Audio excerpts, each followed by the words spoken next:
You just stepped off a long flight and your phone is basically a useless brick in your pocket. Your first instinct is to find a kiosk and grab the first thing you see to get connected. That bright purple ultra mobile tourist SIM is usually the first option staring you in the face. It costs $30 and promises 3 weeks of service. I decided to look at what you are actually buying because that convenience comes with some massive strings attached. The setup process is genuinely painless.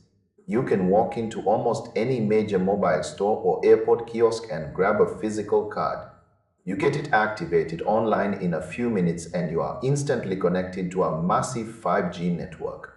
That speed matters when you are trying to find your hotel or call a ride in a busy city. This plan runs on a major national network, so the coverage in big cities is top tier. One of the best perks is something most travel cards completely ignore. You get 100 minutes of international calling to nearly 100 countries included. Most travel options only give you data and force you to use apps for every single thing.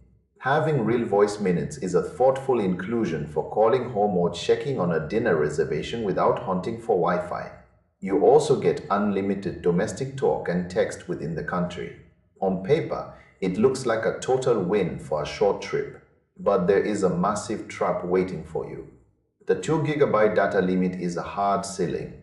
It is absolutely unforgiving. In today's world, 2 GB is almost nothing.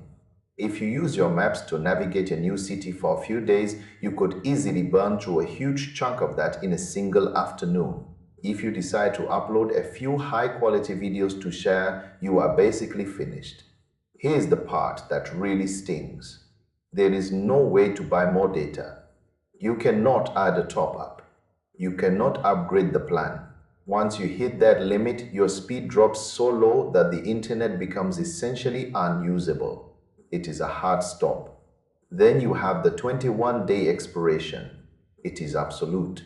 The card does not reset and it does not extend. You cannot even transition this into a regular monthly plan when your trip is over.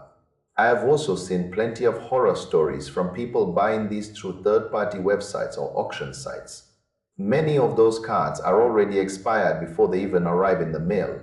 If you want this card, you must buy it directly from an official store to avoid a massive headache. Now, if your phone was made in the last several years, you likely have a much better path.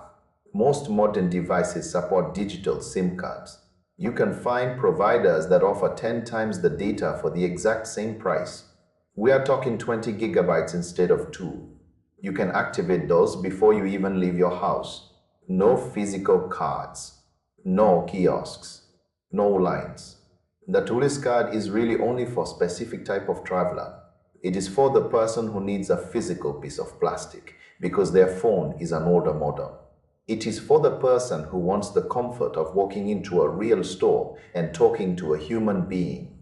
If that describes your situation, then this is a solid, low-drama option. The coverage is strong and the setup is easy. Just be incredibly careful with your data usage. Turn off your background app refreshes. Stop those auto-playing videos. Treat every single megabyte like it is precious. You do not want to end up lost in a strange city with a dead map because you scrolled through your feed for too long.